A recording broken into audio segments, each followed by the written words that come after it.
Hi, honey.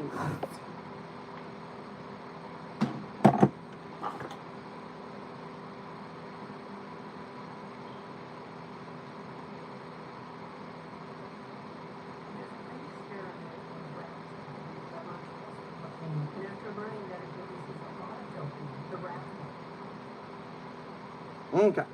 Hi, babies. Welcome back, honeys. Man, I can't even see shit.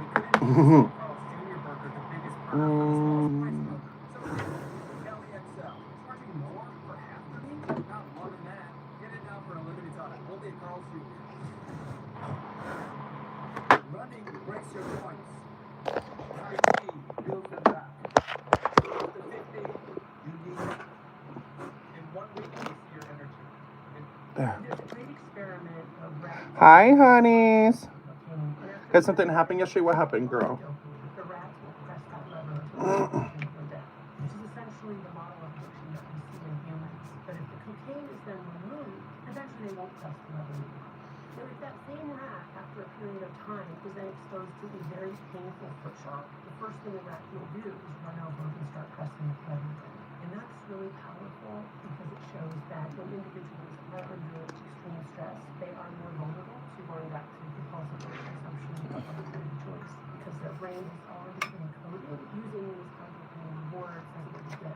Hi, babies. What do I need to do to make sure that I can knock out habits and add some goals?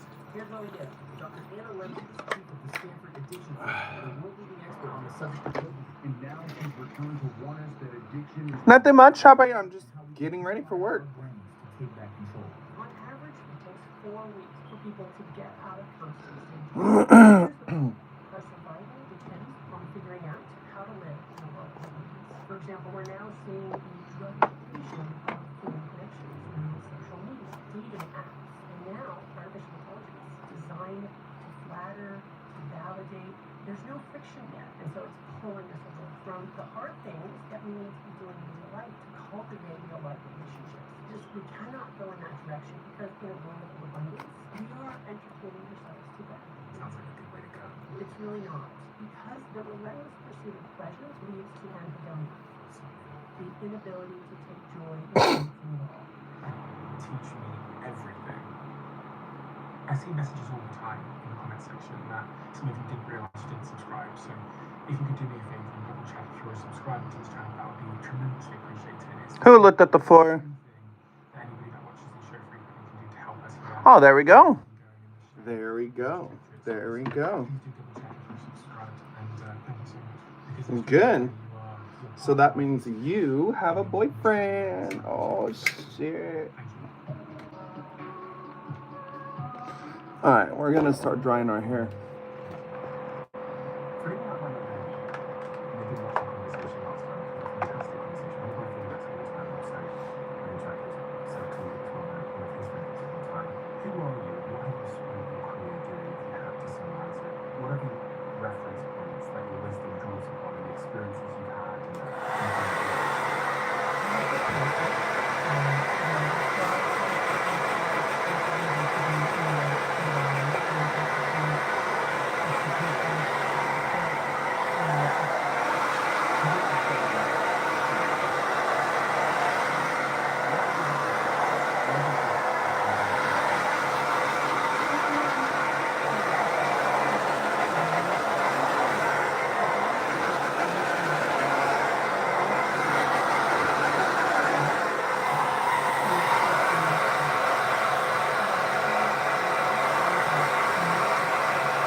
Oh my God.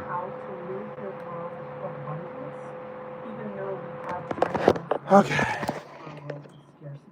At this time of year, Maybe. people are thinking a lot about making changes in their life. They want to get fit, Yes. they want to lose a couple of pounds, they want to save their money, they want to Shake that ass in front of him. they want to stop. And boys love ass. Very important. As it relates to dopamine, But then again, no, don't do all that though, girl. Because that's going to imply that you are sexually active. Don't do all that. They don't need to see all that, honey. Just talk to him. Hi, Savannah.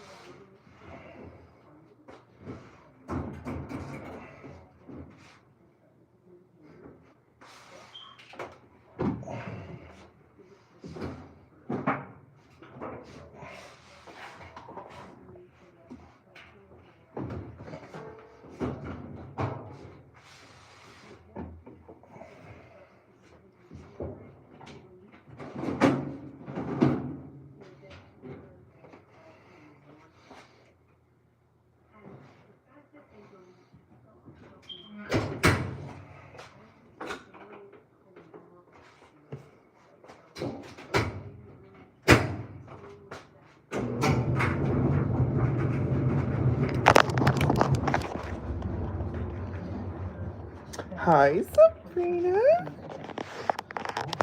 I'm good. What about you, girl? In a world of scarcity and unexpected danger, which is the world that we evolved for, we will naturally flexibly approach pleasure and avoid pain, and we must do so for our survival. why? So if I have a cigarette now,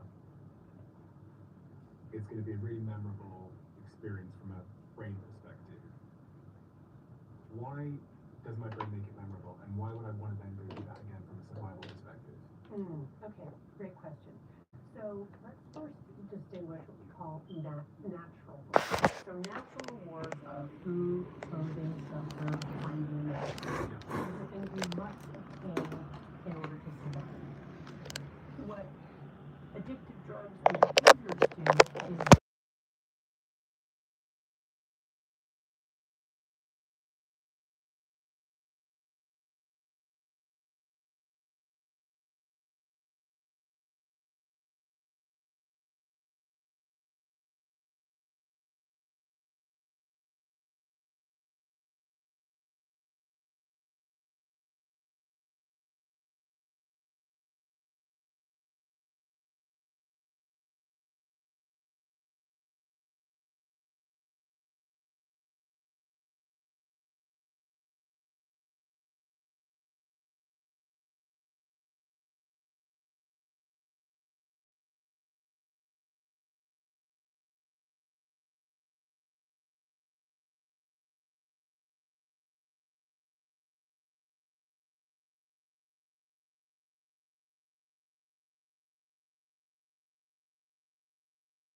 dopamine. Sorry, honeys. When we make those kinds of social connections.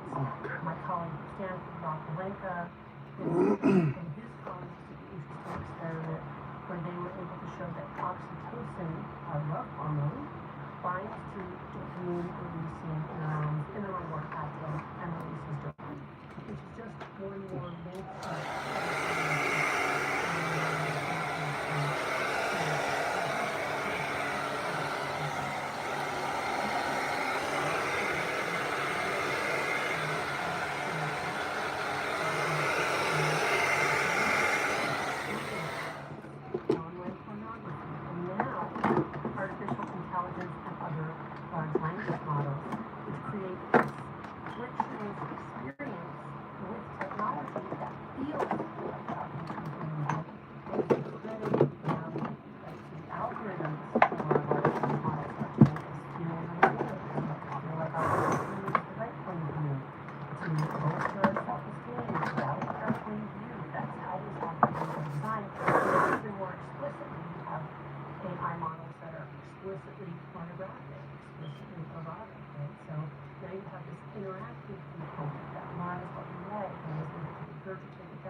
exceptionally, which is part of what makes the drug potent.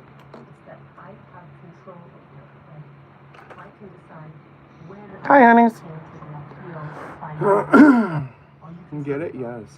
AI and ChatGPT and all those large language models that are merged that are now simulating human connection. Yes, I'm very concerned. We'll see now. People who get addicted to social media, to dating apps, to online pornography, and to AI. You know, who end up using those forms of media to simulate human connection while they actually become more and more disconnected. Have you started to see any legal practice or heard of anybody that's developing an addiction to AI or relationships with AI? So we are starting to see that. Individuals are spending more and more time on AI, looking for companionship. Often This is collagen pads. marital or interpersonal conflict, turn to AI for advice on how to handle interpersonal conflict, and often for No, snore no. they're not getting from their partners. And what they experience with AI is an enormous amount of emotional validation without even their point of view. So a sense of companionship, Okay. a repeated process of feeling like they're understood, they're getting validated, such that then they're spending more and more time on AI. And of course, that is the essence of Okay. Let me it's see. Do I have a boyfriend? No. right, which then leads to opportunity costs, other things that we're not doing because we're spending so much time online. Furthermore, in my experience, often leads to a rift between those individuals and their real life partners. Because instead of going to their real life partners and talking, and we know that the most important thing that two individuals in a relationship can do is one four-letter word that ends with K, which is talk. Those individuals stop talking, right? And instead they're getting their needs met through AI. And that leads them to further and further rift between these individuals. How was my day? It was pretty good. What about you? It is these chatbots that Thank you, Sabrina. I know. It's been a while, huh? taking the place of humans in our life. Repeat? No. No, honey. It's not a repeat. About issues mind, scientists and engineers who got into pornography and eventually made his own masturbation machine. And he did that with a record player and a medical device attached to his organs that he could then fine-tune control, and then ultimately that got more and more sophisticated over time, and he had electrical wires from his body to a stereo system, the internet. And when I first heard from Jacob about his trajectory, I subscribe to your channel. Thank you, honeys. What's already happened?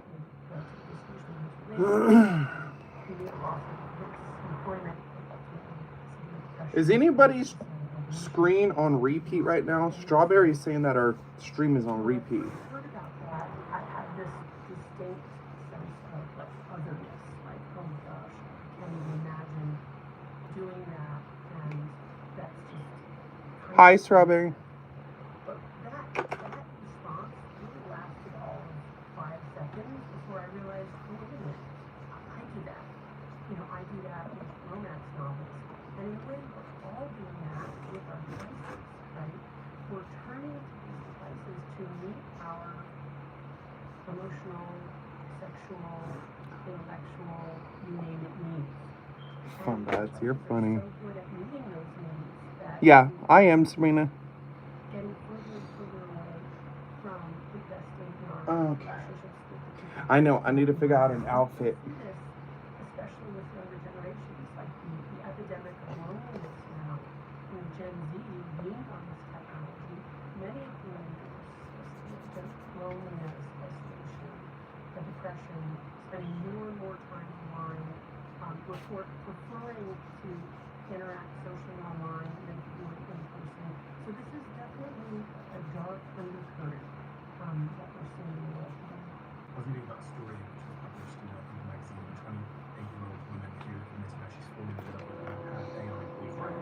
You're fine, Sabrina. She's got a husband, a real life husband, yet she found more comfort in her ChatGPT boyfriend. She said that it started as a fun experiment, but eventually ended up getting attached, and now she's paying a $200 month subscription so she can interact with her AI boyfriend without restrictions. The AI has helped her throughout her life and has given her incredible emotional support. And now there's actually AI companion apps like Replica, which have millions of users, and the whole sort of premise of those apps is that you will be your companion. The other really interesting What you guys doing? I don't think people realise about the AIs that they're using is that they are personalising their answers and their responses to you. And I didn't believe this fully until I reflected on Manchester United chat recently. We were debating who's the best footballer of all time, and I thought it was Messi. And I went online and ChatGPT and I asked the question, and it said Messi. So I was like, here you go. And then he went on his and asked the exact same question before that, and he said Ronaldo. I have a problem with Messi's the best, so it's telling me that. And then I thought, what else is telling me that's personalised to me to make me feel a certain way or to think a certain way? But you don't realise when you're speaking to it, it's giving everybody different answers based on the memory that's being used. Now, if you play this forward, actually the AI that is most personalised, that caters to your needs the most, that is most retentive, is probably the one that you're going to end up using the most, so that company's going to be the most successful. So we're in probably a bit of an arms race with these models to create one that meets your needs the most. Yes, exactly. And it is that comfort that is so incredibly dangerous and also so insidious because we can't observe it in the moment, right? We're engaging with AI, it's telling us exactly what we want to hear, but it does it in such a seamless way with that silky syntax that we don't even notice that, it's an algorithm that's seducing us. And that's really what it's doing.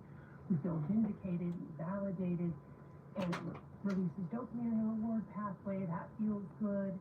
But over time, essentially what's happening is we are ingesting a drug. Our brain will adapt to that over time, such that we'll need more and more potent forms to get the same effect. We'll need more validation. We'll need more sexually explicit responses. You name it, we'll be tolerant. But also, there will be this pulling away from the things, the hard things that we need to be doing in real life to cultivate in real life relationships. Give me some color on it. Yeah. What do you mean that? Okay. If you think about what it takes to create a healthy relationship with another human being in real life. Well, first of all, you got to get up off the couch and you got to go find them, right? And they're not all beautiful and interesting, and neither will be, right? So there's got to be, some compromise on maybe some idealized version that we have for ourselves and other people. And then you're in conversation, and it's not always interesting. And so you have to listen to your partner even when it's dull. And then there are conflicts, and you disagree, and my way or the highway. You have to give in. I'm trying to find a bralette. Relationships are about compromise. All successful relationships are acknowledging, the other person's point of view and incorporating that. And yet we're not doing any of that when we're interacting with digital media, right? It's all validation of our worldview, what we want to hear. And of course that feels great. It's reinforcing, it's rewarding. But over the long haul, when we get really sick and need somebody to come and, bring us some chicken soup or take us to the doctor or, take us to the hospital, AI is not going to This kind of dovetails to another point, which is I have a few.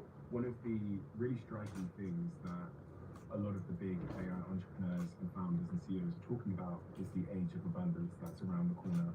Elon Musk tweeted saying, this really will be a world of abundance. Specifically, advances in AI and robotics will create the age of abundance. And he said, humanity is not constrained in any real fashion.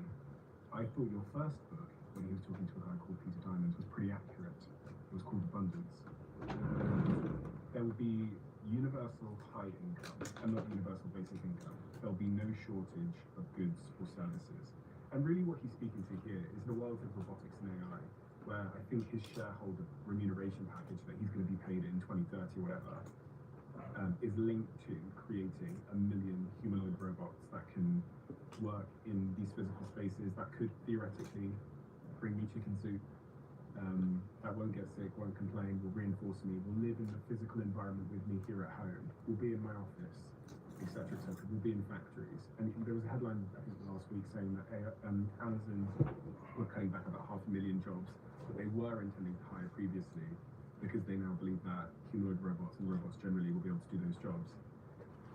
People think, okay, well, I'm going to be out of work. But what Elon is saying is the price of everything comes down when we're not paying humans to do it and when we're paying a robot to do it, which means that we're going to live in this world of abundance where everything is much cheaper.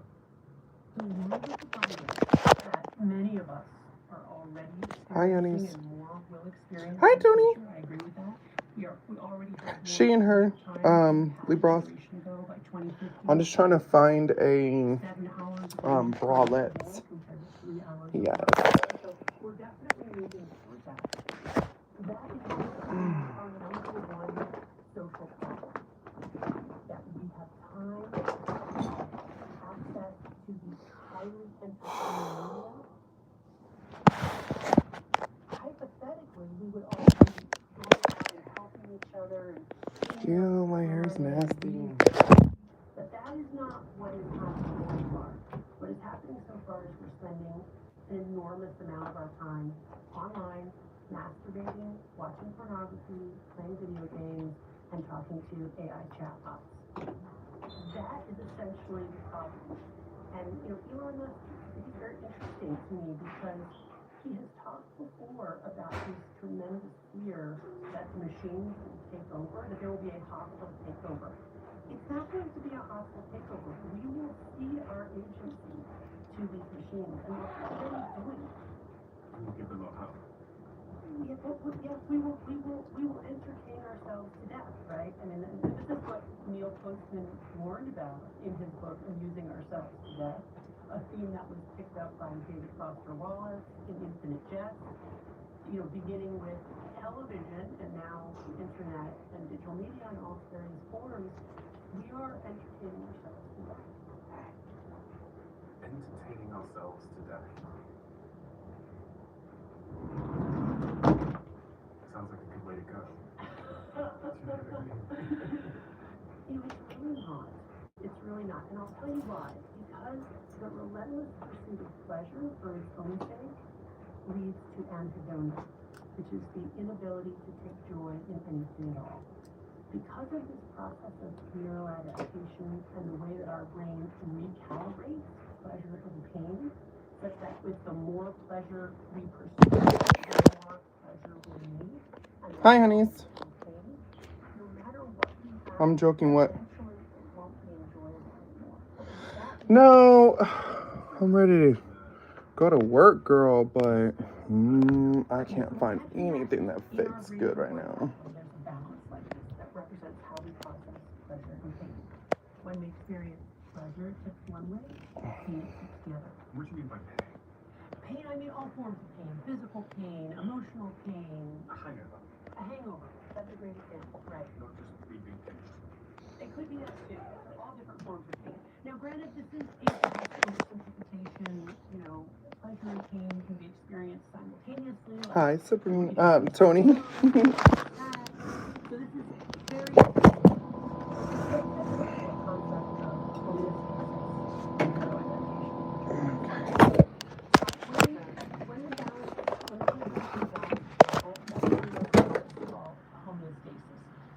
White dress? I'm thinking about it. Hold on, you guys. Let me try this outfit real quick.